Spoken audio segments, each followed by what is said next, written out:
Buenas, soy la doctora Kenia Frías y hoy les hablaré acerca del estreñimiento.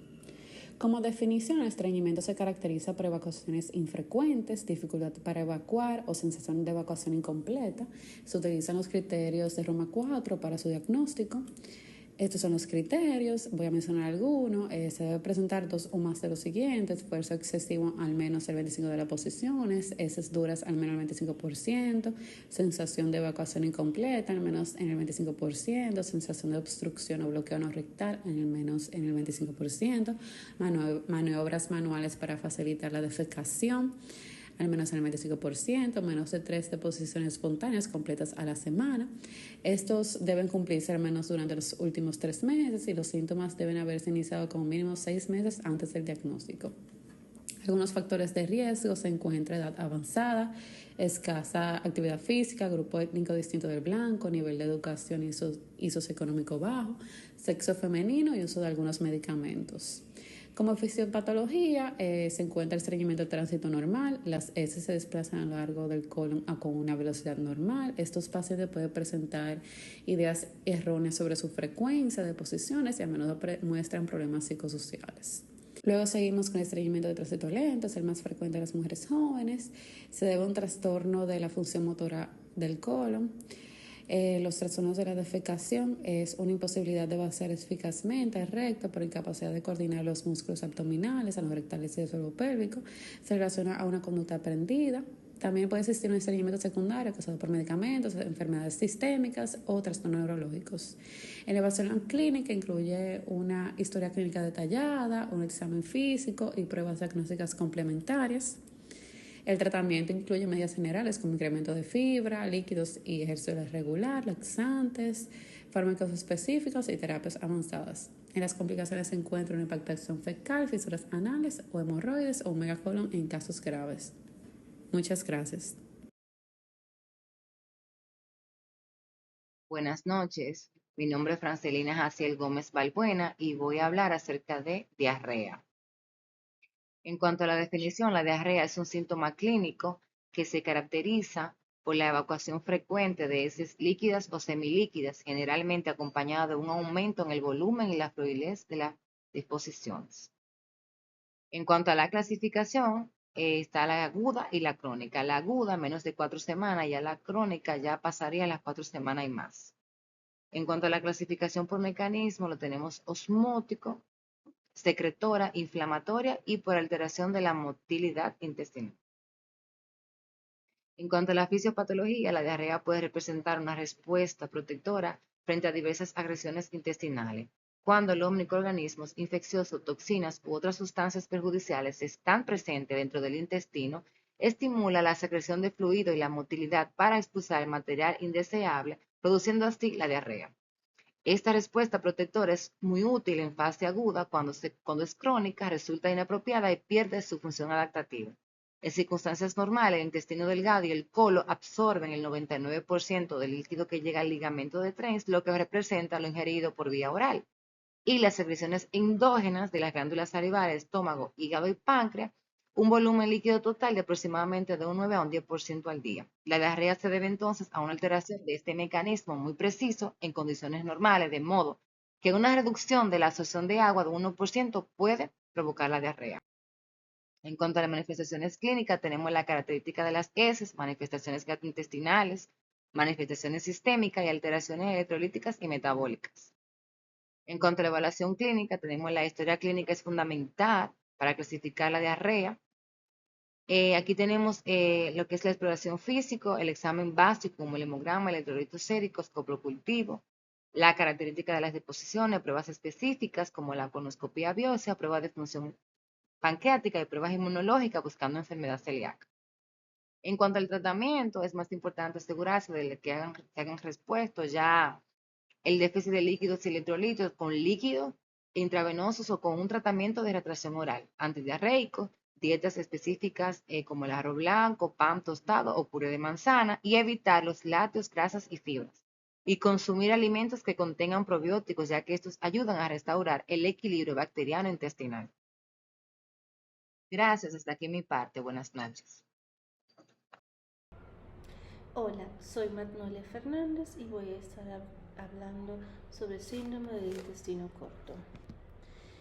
Podemos definir el síndrome del intestino corto como una condición clínica resultante de la resección quirúrgica extensa del intestino delgado, lo que limita la absorción de nutrientes esenciales.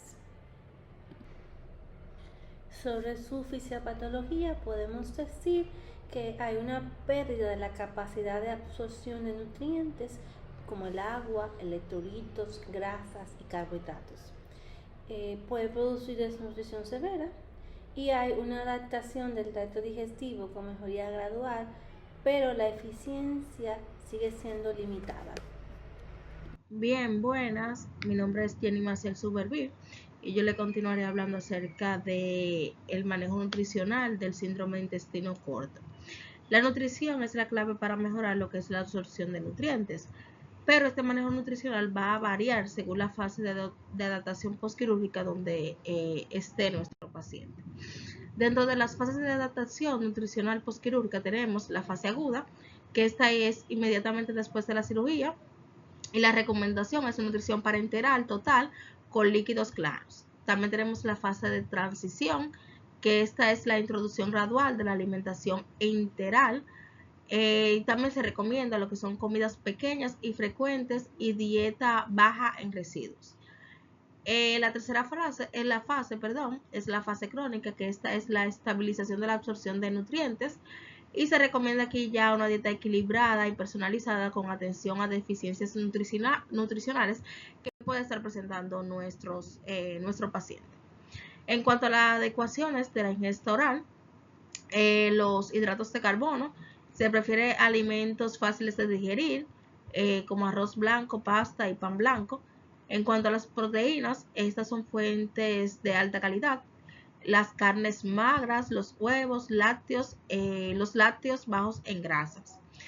En cuanto a las grasas, también debemos controlar lo que es la ingesta de entonces se prefieren grasas saludables como aceite de oliva y aguacate. En cuanto al tema de los líquidos, la ingesta adecuada para prevenir deshidratación, vamos a tener obviamente el agua, caldos y soluciones electrolíticas. Y las vitaminas y minerales, vamos a necesitar suplementación de vitaminas como la B12, la vitamina D, calcio, hierro y magnesio. En cuanto a la distribución de las comidas, tenemos comidas pequeñas y frecuentes, deben de ser de 5 a 6 veces al día. También debemos evitar lo que son exceso de azúcar, esto reduce lo que es el sobrecrecimiento bacteriano. En cuanto a la planificación nutricional, según la cantidad del intestino restante que vamos a tener de nuestro paciente, tenemos la adaptación intestinal, que cuando es menos de 100 centímetros está limitada. Entonces usted tiene un alto riesgo de deficiencia, pero cuando es más de 100 centímetros, este puede mejorar la capacidad de adaptación.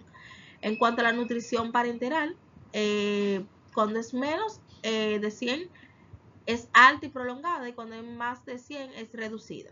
En cuanto a la suplementación, es una suplementación obviamente intensa, como ya le mencioné anteriormente, de vitaminas B12, vitaminas liposolubles y el hierro. Ya cuando es más de 100 centímetros, pues ya podemos tener una suplementación moderada.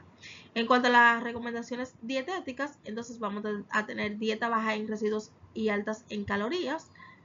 Y cuando es más de 100 centímetros, dieta equilibrada y controlando las grasas. Saludos, soy la doctora Xavier Hernández y vamos a hacer un breve resumen de la enfermedad de Crohn. Esta se define como una entidad inflamatoria crónica que puede afectar al tracto gastrointestinal desde la boca hasta el ano. Se ha propuesto que es una enfermedad multifactorial en donde los componentes genéticos y ambientales juegan un papel importante. Dentro de las manifestaciones clínicas encontraremos dolor, náusea, diarrea, vómito, fiebre, pérdida de peso, dolor torácico, odinofagia, disfagia, fístula, acceso con dolor al tacto anal, entre otras complicaciones. El diagnóstico de esta enfermedad se establece mediante las características clínicas, radiológicas, endoscópicas e histológicas. Estas son para evaluar la extensión, el grado de la enfermedad y la toma de biopsia se utiliza para confirmar el diagnóstico de la enfermedad. Este último es un estándar de oro. El tratamiento en la enfermedad de Crohn depende de la gravedad y del tipo de variedad. Es importante la localización de la enfermedad, el comportamiento que puede ser inflamatorio, esterilizante o fistulizante, la aparición de complicaciones intraabdominales que pueden ser perforación, abscesos o masas, las manifestaciones y la presencia de enfermedad perianal. El pronóstico de esta enfermedad nos dice que el curso clínico es extremadamente variable. Aproximadamente entre el 10 y el 20% de los enfermos presentan remisión por periodos prolongados después del diagnóstico. Entre el 60 al 70% de los casos ameritan tratamientos quirúrgicos y de estos un 50% vuelven a ser sometidos a cirugía. Muchas gracias. Hola, es Magnolia Fernández y voy a hablar sobre colitis ulcerosa. La colitis ulcerosa es una enfermedad inflamatoria crónica del colon y el recto. Su fisiopatología es una activación inmunológica anómala con inflamación crónica y daño a la mucosa. Puede producir úlceras superficiales y pérdida de la función intestinal. Su impacto en la nutrición es que puede producir mala absorción de hierro, calcio y vitamina D. Hay pérdida de proteínas por diarrea y hay un aumento de necesidades energéticas por la inflamación. Su manejo quirúrgico generalmente es refractario al tratamiento médico en complicaciones graves como megacolon tóxico, perforación, hemorragia masiva, displasia o cáncer de colon asociado. Las operaciones que se realizan puede ser una apocolectomía total con anastomosis ileoanal que preserva la función intestinal, una apocolectomía con ileostomía permanente para casos graves y una colectomía subtotal en emergencia con estabilización inicial. El soporte nutricional en el prequirúrgico es dieta alta en proteínas y calorías, suplementación de hierro, calcio, vitaminas D y B12. La nutrición parenteral o enteral en nutrición severa. Postquirúrgico inmediato es nutrición parenteral inicial y luego dieta enteral progresiva en residuos.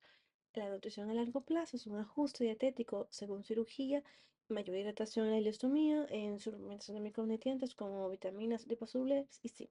Muchas gracias por escucharme.